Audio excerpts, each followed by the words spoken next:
Hello everyone, welcome to my YouTube channel. इस video में हम करने वाले हैं क्लास 6 के बच्चों के लिए वर्कशीट नंबर 27। चलिए पढ़ते हैं। इस वर्कशीट को आप 22 जनवरी को करेंगे। चलिए पढ़ते हैं। सबसे पहले आप सभी विद्यार्थी का नाम यानी स्टूडेंट का नेम लिखेंगे। उसके बाद आप सभी लिखेंगे name of the class teacher, फिर लिखेंगे डेट, फिर लिखेंगे वर्कशीट का number, class instruction, subject science. ठीक है, चलिए पढ़ते हैं आगे। तो आज हम आपकी साइंस ही पढ़ेंगे। तो the living organism and the surroundings. ठीक है, कैरेक्टरीज ऑफ द लिविंग बींग्स। आज हम पढ़ेंगे लिविंग बींग्स की कैरेक्टरीज क्या क्या होती है उसके बारे में।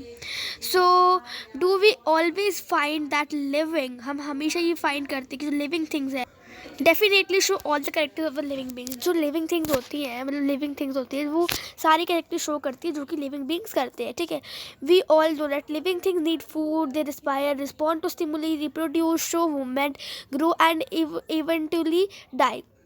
तो हमें पता है कि जो लिविंग थिंग्स होते हैं उनको खाना चाहिए होता है, वो रिस्पायर करते हैं और वो स्टिमुली से भी रिस्पॉन्ड होते हैं, यानी उनमें चेंजेस भी आते रहते हैं और वो रिप्रोड्यूस करते हैं और मूवमेंट करते हैं। क्या करते हैं? मूवमेंट अपना शो करते हैं और फिर अपने आप ही मर जाते हैं। Let's find out above mention characteristics of living things can be observed always. अब हम कुछ उनकी कैरेक्टरीज को फाइंड करेंगे जो कि उनमें होती है, सब में होती है, उसको पढ़ेंगे। For having clarity on this concept, let's platform the below mentioned activity। अब इस एक्टिविटी को करने के लिए हम देखते हैं आखिर हमें क्या क्या करना है। ठीक है, तो एक्टिविटी 1 पढ़ेंगे। सबसे पहले हम ये वाली एक्टिविटी पढ़ेंगे। चलिए इसको पढ़ते हैं। तो एक्टिविटी 1 में क्या करना है, आपको जो मटेरियल चाहिए वो है आपके कोई भी सीड ले लो, राजमा का, चना, मूंग, वीट एक्सेट्रा, कोई सा भी सीड ले लो। ठीक है, उसके बाद स्टेप क्या करना है आपको, अगर आपके पास ये सारे सीड नहीं है तो आप कोई और भी सीड ले सकते हैं। आपको करना है, आपको ऑब्जर्व करना है उन सबको। आपको ना अपने हाथ में, आप जैसे अपना हाथ कहीं पे रख के देखिए और उनके सारी लिविंग कैरेक्टर्स के बारे में सोचिए।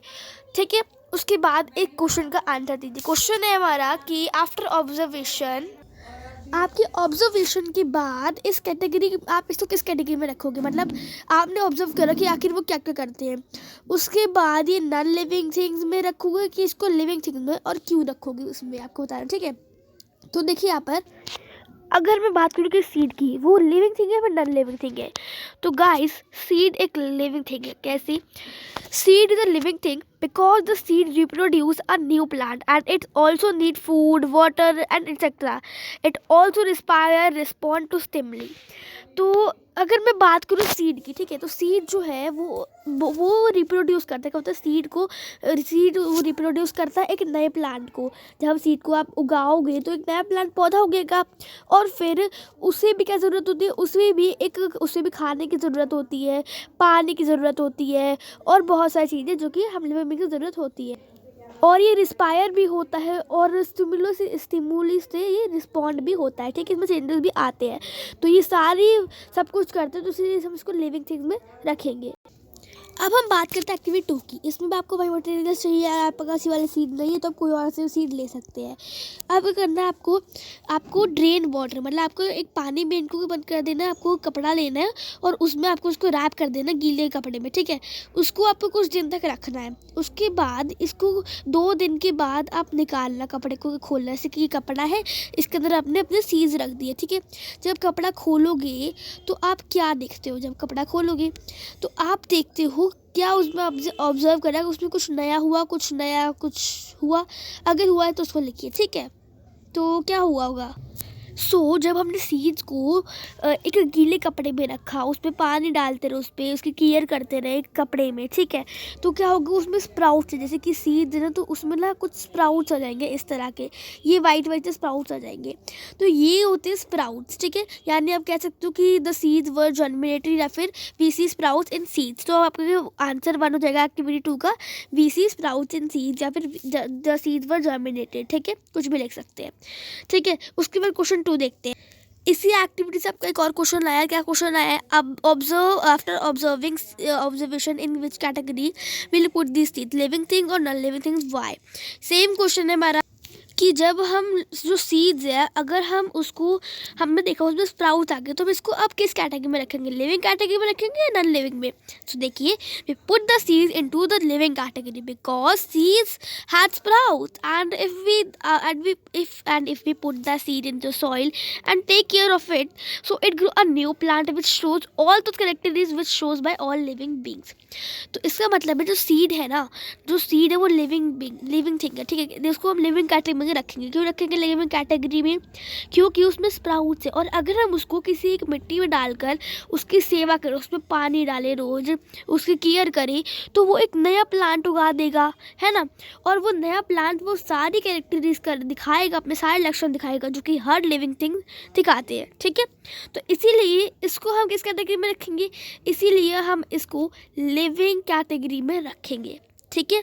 चलिए अब हम अपने फिल इन द ब्लैंक्स की तरफ बढ़ते हैं। Here I will fill in the blanks. Let's read. First आपसे पूछे plants that grow on land are known as dash. ऐसे प्लांट्स जो कि ज़मीन पर उगते हो उनको हम क्या कहते हैं, ठीक है।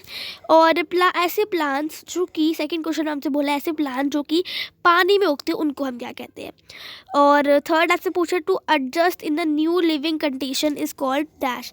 अगर हम किसी भी जैसे कि अगर आप हो, ठीक है, अगर आप जैसे कि अभी अपने घर में रहते हो, अपनी ऐसी लैंड पर रहते हो, लेकिन अगर आपको माउंटेन पर भेज दिया जाए, ठीक है, तो आप उस पर नहीं रह सकते क्योंकि अभी आप माउंटेन का पूरा हिस्सा नहीं जानते कि आखिर वहाँ कैसे है, आपको थोड़ी सांस लेने में दिक्कत होगी शुरुआत में। तो अगर आपको किसी दूसरी कंडीशन नई कंडीशन में भेज दिया जाता है तो उसको हम क्या बोलते हैं ये बता रखा है, ठीक है, वो आपको बताना है। फिर all living things can some lay eggs. सारे लिविंग थिंग्स क्या करते हैं, कुछ बेबीज करते हैं, कुछ अंडे देते हैं, तो ये सब क्या करते हैं, इनको क्या बोलते हैं, इसको देखते हैं। तो ये फिल इन द ब्लैंक्स। इसमें पहला जो हमने पूछा था कि ऐसे प्लांट्स जो कि मिट्टी में उगते हो, ऐसे प्लांट्स जो कि मिट्टी में उगते हो उन प्लांट्स को हम कहते हैं टेरेस्ट्रियल हैबिट, ठीक है। और ऐसे प्लांट जो कि पानी में उगते हो जैसे कि लोटस एग्जांपल है, ये प्लांट्स पानी में उगते हैं, मिट्टी में नहीं उगते, ठीक है। तो ये क्या प्लांट हो गया एक्वाटिक हैबिटेट के प्लांट्स, ठीक है। आप चाहे तो सिर्फ एक्वाटिक भी लिख सकते हो और हैबिटेट भी उसके साथ लगा सकते हो। उसके बाद अगर हम किसी नई कंडीशन में चले जाते हैं कहीं पर भी, जैसे कि अगर आप यहाँ पर रहते हो लेकिन आपको किसी दूसरी कंडीशन में भेज दिया जहाँ पे कोई मौसम वेदर सब कुछ चेंज हो अगर उसका, तो इसको क्या कहते हैं, इसको हम बोलते हैं अडैप्शन, ठीक है। और जो लिविंग बींग्स क्या करते हैं वो रिप्रोड्यूस करते हैं, उनकी कैरेक्टर होती है रिप्रोड्यूस, जिसमें वो बच्चे देते, कुछ बेबीज़ करते हैं, कुछ अंडे देकर अपने बच्चे करते हैं, तो उसको बोलते हैं रिप्रोड्यूस, ठीक है। चलिए आगे बढ़ते हैं। अब लास्ट क्वेश्चन है हमारा फाइंड ऑड वन आउट और रीज़न भी देने। इसमें आपको कुछ जैसे वर्ड दे रखे हैं उनमें आपको ऑड करना है, ऑड फाइंड करना है उसमें अलग और रीज़न के साथ, जैसे कि टेबल, कैट, चेयर, पेन, ये सब है।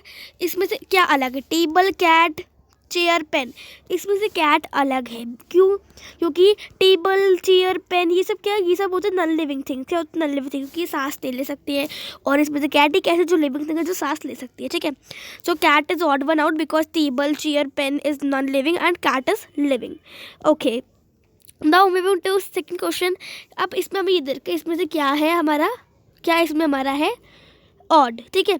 तो कैमल, लायन, टाइगर, जैकल, तो इसमें से क्या ऑड वन आउट है, camel is odd one out. Camel इसमें से ऑड है, क्यों, because camel is herbivorous and lion, tiger, jackal are carnivorous.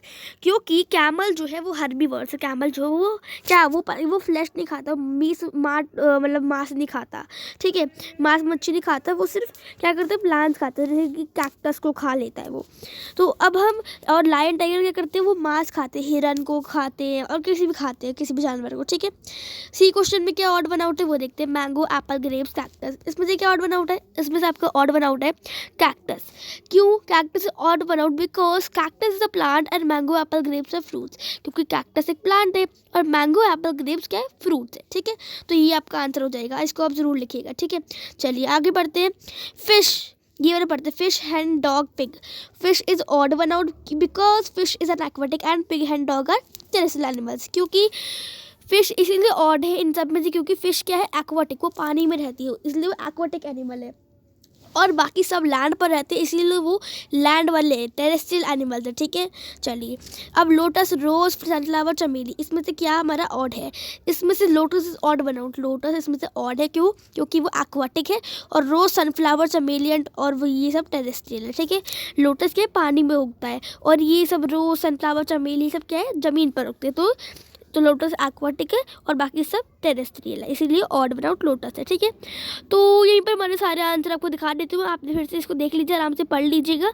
ये एक्टिविटी 2 का आंसर है, ये फिल इन द ब्लैंक्स का आंसर है, ये फाइंड ऑड वन आउट का आंसर है। ठीक है, क्वेश्चन नंबर 1 2 3 4 5। ठीक है, तो हमारा जो वर्कशीट के आंसर सभी खत्म हो जाते हैं। Hope you like this video, and if you like so please hit the like button, subscribe to channel and bell icon press कर दीजिए। मिलते हैं फिर, तब तक के लिए bye bye, see you next time, stay home, stay safe, thanks for watching, have a nice day.